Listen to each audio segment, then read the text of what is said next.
There's always something. Luna, FTX. We were fortunate enough that we didn't have to rely on funding to survive those markets. We were self-sustaining. And some advice for people who are building, you just got to keep focusing on the building side, block out all the noise. If you don't have diamond hands, you're selling. It's either you're in it for the long haul or not. Yeah, if you're short-term in this industry, you'll go insane. You've reached Toby and Brent. We'll get back to you. So, I mean, you guys came a long way up to the Series A now, which is, I think, a very good milestone to have when running a company. And, we've done a couple of events together now, from a 3,500 people event in Singapore to Thailand to now the US. So you've been on a journey. Let's put it like that. It's been a very long journey, man. I'm going to tell you about that journey. Dude, so I started this whole thing back in 2017 with me and just one developer. The precursor for this was called Blockbank. Essentially, what we wanted to do was build this super app. We were way too early for our time. My main focus at that point was AI, when AI didn't exist. I mean, you were in the Wild West and trying to start a company. Yeah, I did. Because I saw all the sort of confusion with the ICOs, with people investing in this stuff. And I was like, if we had a proper AI to scrape the white papers, scrape online, scrape the profiles of the people doing the raise, and provide like the sentiment of, is this a legit investment, right? That was the sort of idea behind starting what I initially started. And then it grew into this, okay, for that to work, you need this. And for this to work, you need this. So it became this all-in-one application that I ended up building over the span of the last 7 years. And I've been in crypto since 2013, 2014. I used to sell Dogecoin on eBay.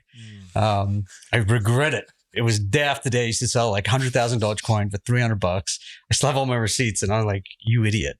And this was back in 2017. I realized the you idiot moment. And that's when I realized I got to stop selling. Just hold on, right? Because there's been so many cycles since then. Right? We're in one right now as we speak. You can see the price of Bitcoin at like 85, I think, right now, right? Mm-hmm. So it's a scare cycle. If you don't have diamond hands, you're selling. And if you're selling, you're contributing to the downfall, right? But anyway, 2017 started this out, Blockbank. My two co-founders jumped on board in 2021. One of them's a lawyer, the other one's a degen. It was a perfect combination. And then we started off building this all-in-one application with banking, trading, crypto cards, and a few other different functionalities behind it. 2022, Anastasia, my co-founder, you've met her a few times. You've had podcasts with her. She took over the reins. I took the backseat because she's just a driving force. Yeah, she's on it. She is. Over the span of the last 2 years, we were part of MasterCard Lighthouse program, which is the incubator for MasterCard in Europe. We were their poster child for crypto. And since then, we've been beta testing various technologies with banks, with MasterCard, and just little under the radar things. The retail side of things kind of suffered because of it. And essentially what we did is I took over the retail side. There was an acquisition that happened. So the retail's got a new home that I'm sort of building right now, this new home. It's called Pairs. Again, all in one application, but now adding a DeFi component to it. DeFi being the DEX. We're building out a cross-chain, multi-chain DEX. So imagine selling your ABC token or your Trump token and automatically topping up your credit card that you have on the centralized side, just with one click, right? So removing a lot of the friction of using different applications, having a KYC with different applications. And then now with Mika in full force, having to justify with each one of those exchanges or apps where you got those funds from, how did you get it, who you're sending it to. So this sort of cuts that in half, right? Because we already know everything. Where, like the trades that you did, where those funds came from. So making it a lot easier for the end user to transact in crypto, whether they're just trading, spending, earning an yield. Having all that reporting in one place makes it easier for the end user. I'd love to, I mean, you mentioned a lot of different things, right? Yeah. Oh, sorry. You guys are doing obviously a lot of things, right? I mean, I went through this with Anastasia a lot and saw what you guys are doing. But just breaking it down, right? I mean, you have the B2C side that you're kind of heading, right? Yep. You have the B2B side where Anastasia is more like part of. And juggling both sides is not so easy, Yeah. right? There's a lot of things, a lot of moving parts. Love to understand where you see the value moving forward, right? Is that going to be like an intertwined thing, or are you going to be focusing on the B2C side more? Is that a B2B? Like, where do you see this going? So I'm basically just looking after the B2C side, which is pairs. B2B is going to keep on doing its thing because businesses always need services, and that's a whole different ballgame that needs to be run on its own device. I'm basically focusing on the retail guys that need that love, right? Making sure that the technology or the user experience is the usability factor is there, right? Because you go on these tangents and you try and piece all these puzzle pieces together, and they don't usually fit. It takes a couple of different tries to make it all work together, especially when it comes to a retail trading app.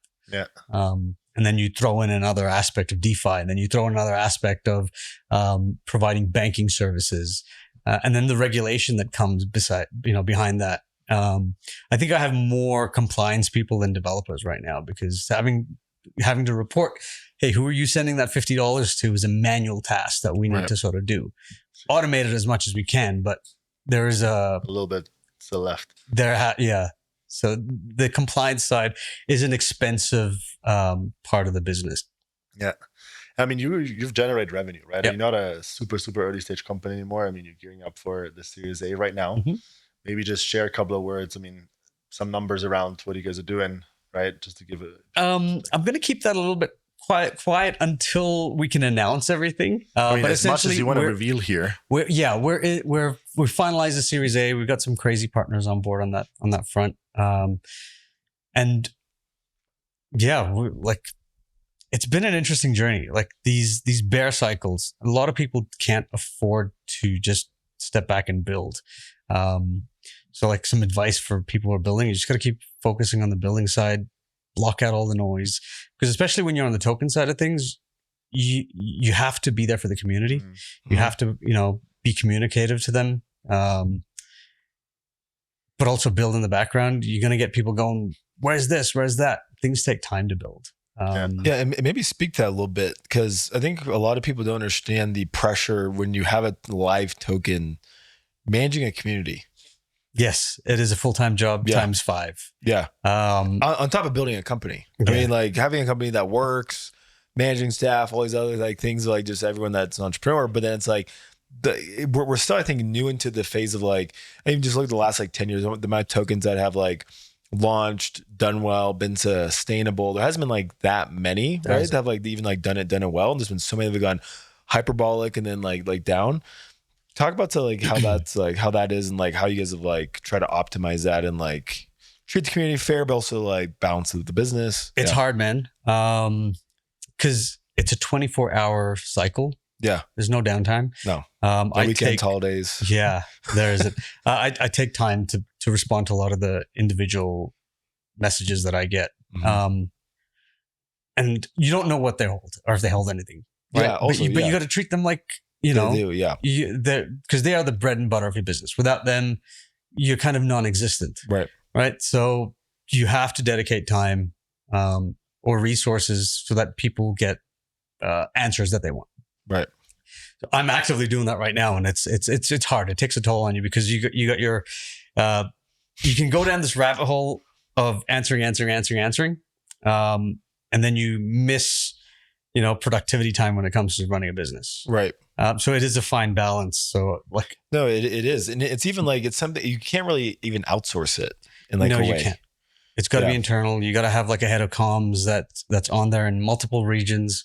So I've got one in Australia, in the Middle East, in El Salvador, in Toronto. So it's a that alone, managing a token is a full-time business.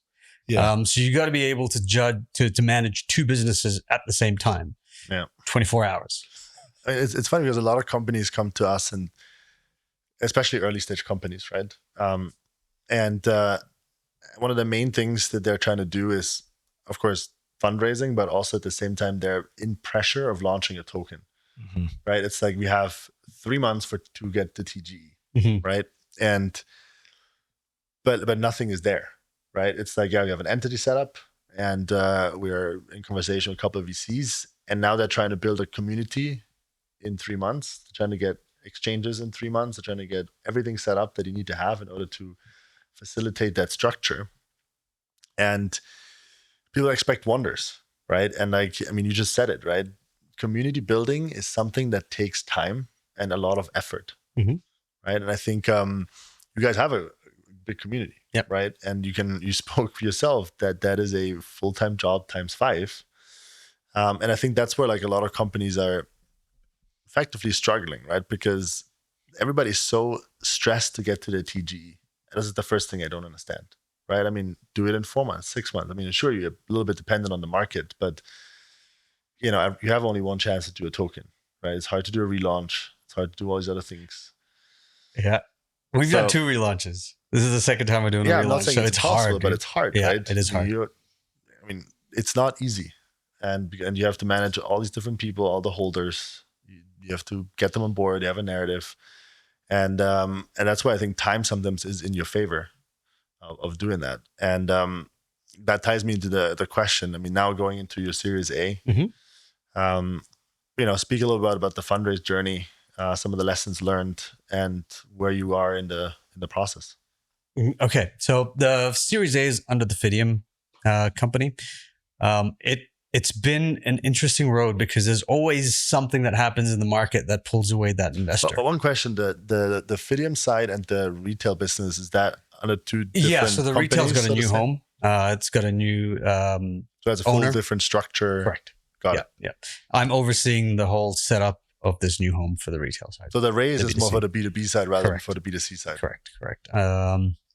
So the Fidium raise, it's been going on and off for the last, I would say, year, right? When you get into the market and it's hot, you got to be quick. So that sense of urgency for the TGE's mindset, market's hot, you got to launch, right? So there is that time. Yeah, but you can raise and launch later.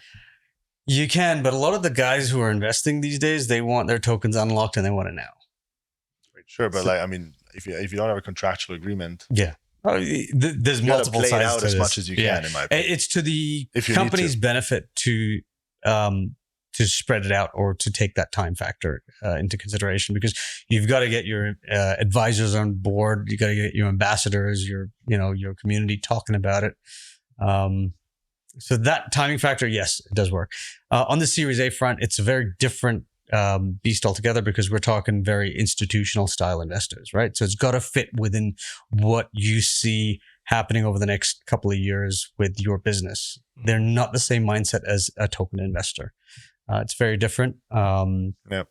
And then you've got different market conditions that come into play. Like, when we started it off the first time, FTX happened. There's always something. Luna, FTX, freaking. So you can't anticipate these market conditions or these tragedies that happen in crypto. Right. We were fortunate enough that we didn't have to rely on that funding to survive those markets. We were self-sustaining and we did, there's a lot of things out there that you can do, like grants, being a part of communities that, like for example, Avalanche. Avalanche was great with us over the last few years. We were building with them, providing support to their user base. But yeah, I don't know if that answers your question, but it's been a roller coaster of a journey. Mm-hmm. It's not hunky dory that everyone says, "Oh yeah, we're doing a Series A. We just raised 10 million." It's not as easy as people portray it to be. I don't get why people even like get excited about like a raise is like the thing to celebrate. I mean, to me, we just raise money. Like when you raise money, then the work begins. Yeah. What the hell are we congratulated for? Yeah. I mean, great. We raise money, cool. But like now the pressure begins. Yeah. I mean, the people are complaining Ready to about, perform. my like raise is slow. It's like, well, then you have no pressure. We actually take investor money when you have a token live. We actually launch it. That's not even a TG. It's like, cool. Like if TG did well or not, that's almost irrelevant because it's like that's just the start. Mhm. Right. And like managing your token and like managing the community. And even for Toby and I, we still don't even have community managers. We still manage our 10,000 people, Telegram groups and events. And, it's. I don't know how you Yeah. do it because you guys We don't- respond personally to like hundreds of messages too. Yeah. So you know what Yeah. All you know what 6 are managing over. Yeah. communities like, right? Yeah. It's just Well, exactly, yeah. amplified with a token community. Yeah, well, that's why we're never, people are like, why don't you guys launch a meme coin or a token or something? We're just like, the moment that's why like I have respect for founders when you have a token launch, because to like manage a community is one thing, but when you have a token tied to it, it's like a whole nother level of like, if it goes down, people complain, call you a scam, say it's bullshit, all this, and you're just like, Yeah, it's hard. I don't think there's any getting away from it. It's just how Yeah. you manage the communication with the community, being right? transparent. You guys are very good at like communicating well, like being like what I think what people hate about community is when people that run communities are not responsive. Like people hate that, as long as you're like transparent and it's like, okay. But I think you said something really interesting is like blocking out the noise, right? Because not everything that people say is true. Exactly. Yeah. And I think this can really fuck you up mentally, no? Oh yeah. I mean, this is Now, unless CoffeeZilla comes after you, then if CoffeeZilla does an expose, then like, then it's fun times. yeah, that is, yeah. Then like, we all talked bets to are him off. for the Hawk Tua launch. Oh wow. So because like they pitched to us before, Okay. Yeah. and we didn't invest, but they wanted to speak. They wanted to dial in into a New York into a DEF CON event, right? The Haley Welsh. Yeah. Yeah. And then it didn't come together, and then they launched and died, and then We're at a very interesting time when it comes to the token launches themselves, because people don't have because they've been scammed a lot. They don't have the time factor of sticking with a token. So Yeah. the project themselves struggle to get to that unicorn status, because once you get your 2-3x out of your People token, are- you're out, yeah. right? That's just the mindset now that has been kind of burnt into them because of them being burnt. Yeah. Like, okay, I made 3x, I'm out. Yeah. Yeah. So unfortunately for the projects building and launching their tokens, the sustainability factor of that long-term goal is you've got to provide a lot, and you got to keep pushing and pushing and pushing past that stage. Yeah. Because a lot of them just die out after that. They just go through a very silent death. Yeah. No, totally. You know? And before we like wrap, I guess what's like next for DM Pair, like, Yeah. Yeah. So pairs, we are doing a token swap. We're launching a new token. Timing factor, we're pushing it 2 months. The market conditions not that great. Yep. So it's a perfect time just to focus on partnerships building and just deploying tech, right? Building the community. That's Mhm. what your main focus should be prior to launching your token. So that's what Absolutely. we're doing. Yeah. Fidium, they're doing their Series A. They've got amazing traction. It took a long time. And it was only because of the building side that they were successful for their Series A side of things, right? Yep. You guys deliver when the markets are shit. Mhm. Okay, cool. Right. You don't just say, hey, let's just do something else. Exactly. You know? Exactly. But you just keep building, man. It's shit. It's Well, emotionally yeah. draining. Well, to it's build. either you're in it for the long haul or not. And that's why, like, when Toby and I even started this, it's like either we're in this for 10 years or you're just not. Yeah. Because, if you're short term in this industry, you'll go insane. Because you see the projects that are raising like a couple of mil overnight. Yeah. Are they? Who knows? Yeah. But that's kind of like, oh my God, these guys are just building some shit and they're Yeah. raising crap. Well, it's loads no of money. web 2. It's no web 2 thing, but fly by night companies. I Yeah. mean, crypto is like the definition of fly by night. Like some of these people, you see them one conference shows us this money, the next conference they're nowhere to be found. Right. Yeah. Like that's Toby, anything else you want to add? No, I'm very excited to have you a part of our journey. Yeah. I was going Right. to say the same And- thing, man. It's been an awesome ride, and excited to do more stuff coming up. And I think we're heading to New York after, and then to LA. And I think we're gonna meet some of you guys' team. Yeah. around that. Yes, we will. So we'll. Love what post you it guys are down. doing, man. You're supporting the projects that need the spotlight. Yeah. Right. We're trying. yeah. Not everything is perfect yet, right? We Yeah. also just started out and You guys fixing are a lot like of essentially a startup fires. too? We're Right. yeah.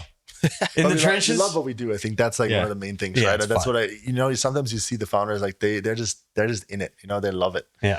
And it's sometimes there are tougher days and sometimes there are brighter days, but I mean, as long as we have people around us that are believing what they're doing, then we'll see how we can help them, right? And Thank you guys. Appreciate it. Thanks for being Awesome, on. man. And I'm not See you sure. at the next event. See you at the next event, See you- yes, but also excited to do a couple of things on the race and stuff together. So Definitely. appreciate the support. And we'll get back to you. Thank you, guys. Thanks, man.